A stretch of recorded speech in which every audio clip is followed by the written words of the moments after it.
ନାରେ ଏବେ ସବୁଠି ଚାଲିଛି ଗଛ କଟା ପରିଣାମ ସ୍ୱରୂପ ସହର ମୁହାଁ ହେଉଛନ୍ତି ଏବେ ଜଙ୍ଗଲି ହାତୀ। ରାଜ୍ୟର ବିଭିନ୍ନ ଅଞ୍ଚଳରେ ଏବେ ଚାଲିଛି ହାତୀ ମଣିଷ ଲଢ଼େଇ। ଜନବସତି ମଧ୍ୟକୁ ପ୍ରବେଶ କରି ଜୀବନ ହାନି କରିବା ସହ ଏକର ଏକର ଫସଲ ମଧ୍ୟ ନଷ୍ଟ କରୁଛନ୍ତି। କେନ୍ଦୁଝର କାମାକ୍ଷାନଗର ଅଞ୍ଚଳରେ କିଭଳି ଚାଲିଛି ହାତୀଙ୍କ ଉପଦ୍ରବ ଦେଖିବା ଏହି ରିପୋର୍ଟରେ। केन्दुझर जिले में हाथी आतंक सदर रेंज नुआगाँ और डाबर चुआ को 12टी हाथी आसीथिबा बेले चंपुआ वनांचल कुटुगाँ और रजिया गाँव में 30टी हाथी आसी उपद्रव जारी रखिछन्ति। दली चकटी चाषीर एकर एकर धान फसल नष्ट करिछन्ति हाथी। बारंबार घोड़ाइबा सत्वे हाथी जाउनथिबारु लोकंक चिंता बढ़ी जाइछि। तेणु निज घर को सुरक्षित रखा लोके काम धंदा छाड़ी जगी रही। सेपटे वन विभाग 20 कर्मचारी घटनास्थल में पहुंची हाथी घोड़ाइबा उद्यम जारी रखिछन्ति।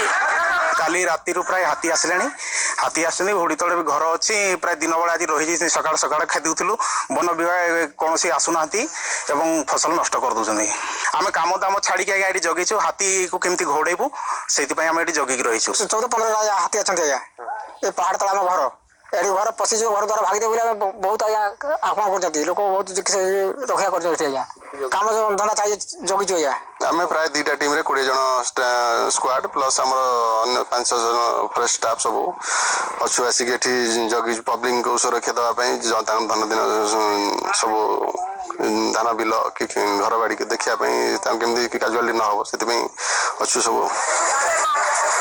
ढेंकानाल जिले कंकड़ागड़ा ब्लॉक दसीपुर गाँव में उत्पात चलाई बणुआ हाथी पल एकर एकर धान फसल नष्ट कर हाथी जेतिकी खाई ताठू अधिक मारी चकटी नष्ट कर 40टी हाथी। चलित वर्ष ठीक रे वर्षा न होबारु चाष भल होई नथला आउ जहा जेमिति होइतिला ताको भी एबे नष्ट कर देइछन्ती हाथी। तेणु सरकारी सहायता दाबी करिछन्ती चाषी।